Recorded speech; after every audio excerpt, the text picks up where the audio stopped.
Lectura del Santo Evangelio según San Mateo. Gloria a ti, Señor Jesús. En aquel tiempo, los fariseos se confabularon contra Jesús para acabar con él. Al saberlo, Jesús se retiró de ahí.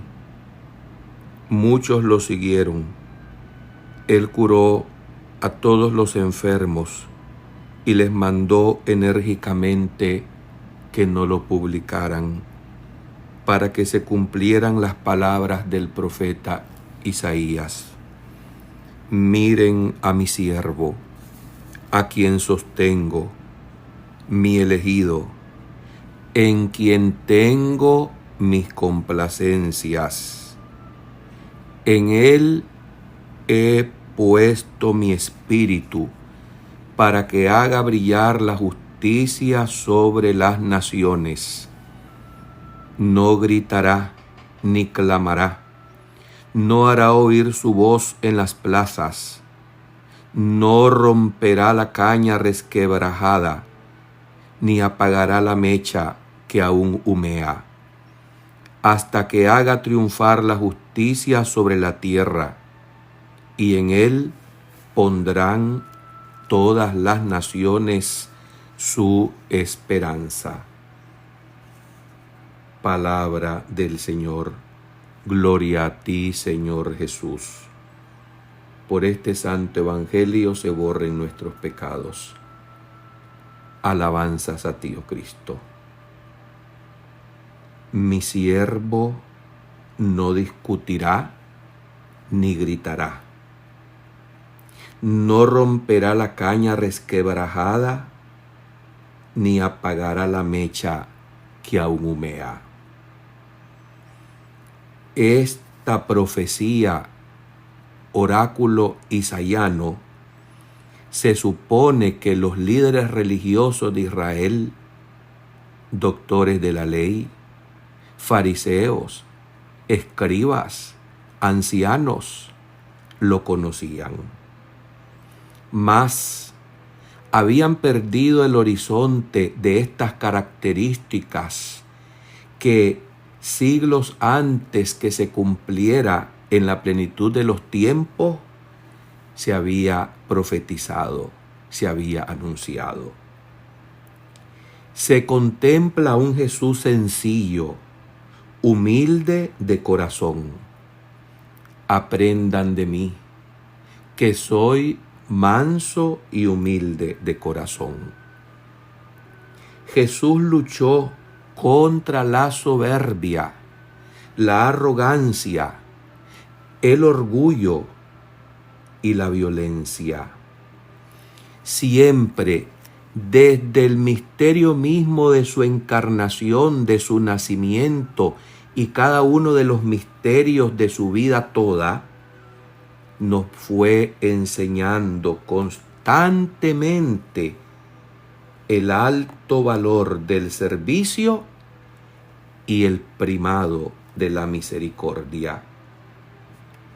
De ahí que no se comprendió, no lo vieron, no lo reconocieron las autoridades judías, y se cumplía aquello también del Evangelio de Juan que dijo: vino a los suyos, y los suyos lo rechazaron, no lo reconocieron, no lo recibieron.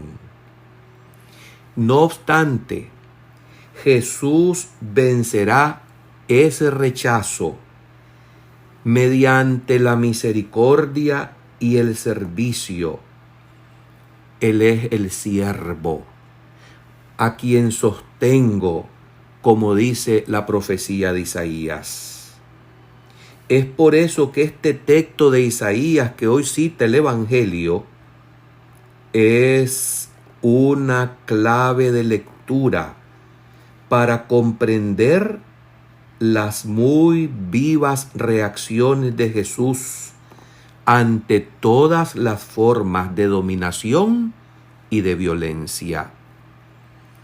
Es completamente un Mesías de paz, de serenidad, no aquel que se habían ya conceptualizado los judíos mediante las ideas de un Mesías guerrerista que vendría a liberarlos de la opresión romana. No, hasta el último minuto, antes de subir al árbol de la cruz, en aquel primer jueves santo de la historia, en el lavatorio de los pies, la más conmovedora lección de humildad y de servicio. Los apóstoles preguntan, ¿y qué tipo de Mesías es este? Ya Jesús había hecho una encuesta preguntando, ¿quién dice la gente que es el Hijo del Hombre? Nosotros mismos tendríamos problemas al pasar del Dios Todopoderoso ante un Jesús arrodillado haciendo un trabajo de esclavo. No lo podemos comprender si no revisamos nuestras ideas sobre el orgullo, el autosuficiente, el soberbio. ¿Estamos realmente nosotros en conciencia que estamos llamados a ser servidores y esclavos los unos de los otros? En este canto del siervo de Yahvé, en que se describe proféticamente al Mesías, podemos encontrar el sentido de lo cual Jesús nos viene a enseñar y de todo lo que Él vivió en este mundo. Vemos por qué Jesús desconcertó tanto a su pueblo, a los jefes religiosos, incluso aún a los más cercanos. ¿No será que leían mal esta profecía o habían olvidado este tema del siervo de Yahvé? ¿Será posible que ustedes y yo la releamos atentamente para que redescubramos lo que quizás hemos olvidado? Ver al Mesías como el siervo doliente, como el esclavo que lava los pies a sus discípulos, como el que nace en una cueva allá en Belén de Judá, como aquel que dice, las zorras tienen madriguera, los pájaros nidos, mas el Hijo del Hombre no tiene dónde reclinar la cabeza. ¿Cómo ve usted y veo yo a nuestro jefe, a nuestro Señor, a nuestro capitán, a Jesús? ¿Lo vemos con la arrogancia del acero de la guerra? De ninguna manera. Su liberación la realiza en el servicio, en una entrega y en un rebajamiento tan generoso que muere en una cruz entre delincuentes y ladrones para enseñarnos cómo es que realmente se puede entrar al reino de los cielos. ¿Cuál es el concepto de mesianismo, del Mesías, que hoy ustedes y yo entendemos y predicamos? Hay que morir para vivir. Nos tenemos que rebajar incluso cuando el mundo nos siga despreciando y nos siga dando puntapiés. Eso sí, ese siervo que no gritará, que no discutirá, no romperá la caña resquebrajada, ni apagará la mecha que aún humea. Estemos pues claros, ¿contra qué tenemos que luchar si nos profesamos católicos y cristianos? Tenemos que luchar contra nuestro propio egoísmo, contra nuestro orgullo, nuestra autosuficiencia y soberbia. porque no es con violencia que vamos nosotros a imponer o a enseñar o a transmitir nuestra fe. Es sencillamente que se nos vea que somos servidores. Servidores que queremos también practicar como lo más importante entre nuestras comunidades, entre nuestras familias, la comprensión y la misericordia. Qué equivocados estamos cuando queremos actuar por nuestras pistolas y caprichos, cuando deseamos hacer lo que creemos que es lo mejor, obligando, sometiendo o incluso humillando a los demás. Esta no es la metodología de Cristo. Esto no es lo que el Señor nos ha enseñado. Cuántos conflictos porque no tenemos ni siquiera modo de decir las cosas.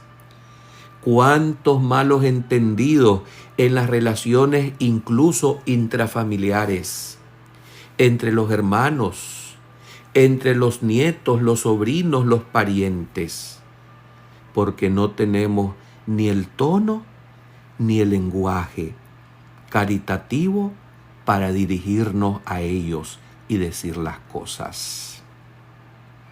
Tenemos que aprender mucho en la vida y a veces vendrán los problemas, las dificultades, las persecuciones, los zarandeos para bajarnos del pedestal en que nos hemos colocado, porque solamente habiendo experimentado el dolor, la humillación, el desprecio, la burla, la persecución, podremos entonces también alcanzar por la gracia un corazón que comprenda a quien está pasando por tales dificultades.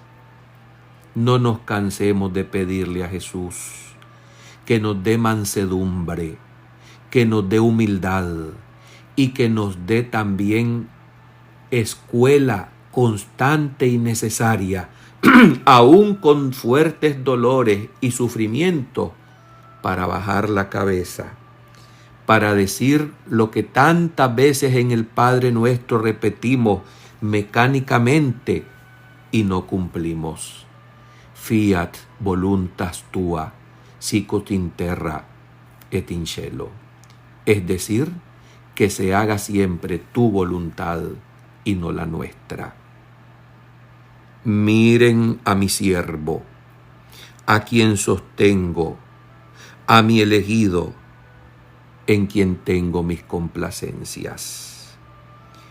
Repito, aunque parezcamos tontos, aunque parezcamos idiotas y los demás nos quieran abusar, si nos sostiene Dios, la última palabra y la victoria definitiva será siempre por medio de Jesucristo. Amén.